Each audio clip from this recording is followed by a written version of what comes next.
Well, the government had been softening the ground in recent weeks, and confirmation came this morning that Australia will not get a carve-out when it comes to US tariffs on Australian steel and aluminium, unless our makers or producers actually work in the United States. No country gets a carve-out. Joining us now is the Deputy Opposition Leader Sussan Ley. Susan, what's the opposition response to this morning?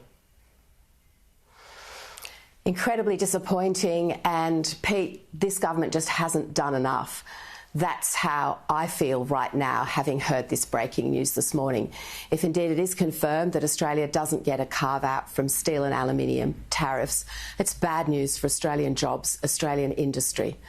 Now, all of the other leaders of the Quad and AUKUS, Japan, India, the UK, travelled to the US, and they had face-to-face meetings. And they did what they needed to do. They advocated fiercely in their country's interests. But they didn't get a carve-out either. Where has this Prime Minister been? Nowhere to be seen. Well, where has this Prime Minister been? It's not about what he didn't do. It's about what he didn't do, Pete. He didn't do what he should have done. But doesn't this prove that it wouldn't have made a difference? 2 months. I'm not agreeing with that at all. That's a proposition that you're putting to me. What I'm saying is that we would expect a Prime Minister of Australia to advocate just as fiercely in our national interest, to travel to the US, to have those face-to-face meetings. You see, Pete, one thing we do know about the Trump administration is that it's about personal relationships. It's about building the personal networks and the communication one-on-one. And that's what Anthony Albanese has clearly not done.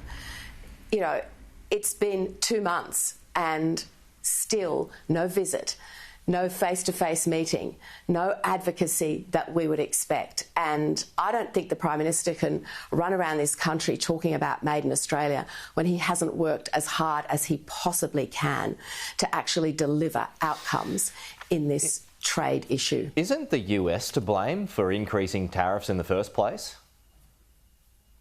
The Prime Minister is to blame for not doing every single thing that he could have done.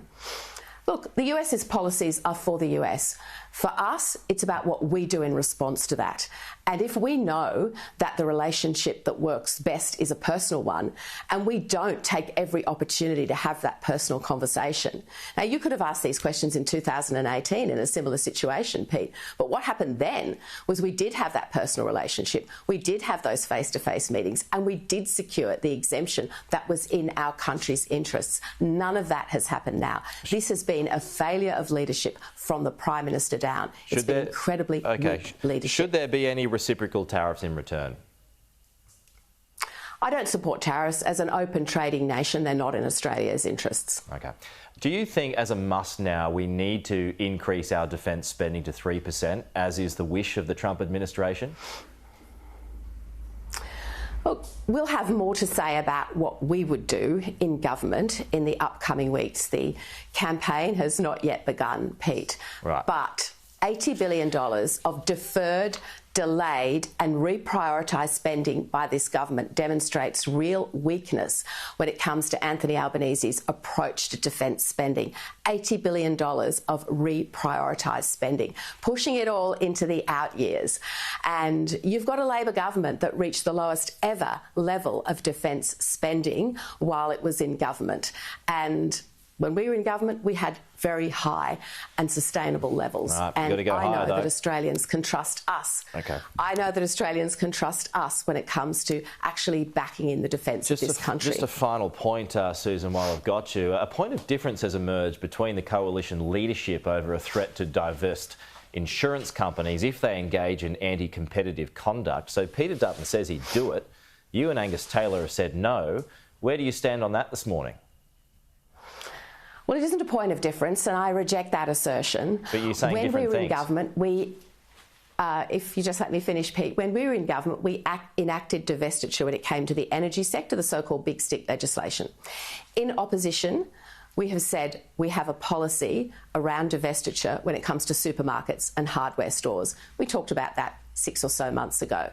Now, if we are in government in the future and we receive advice that there's concentration of market power in the insurance sector, then we will not hesitate to act. We will not hesitate to act. And this is the point. So there actually is no inconsistency. Another point I'd like to make with respect to insurance is the cost of insurance is going up because the cost of living is can I just correct you on that point there? Because you've got a quote here that says, we do not propose divestiture with respect to insurance companies, and we've made that clear. So are you changing course on that now? Well, no, and I reject your characterisation of those remarks. It's the full context of what has been said that you need to concentrate on.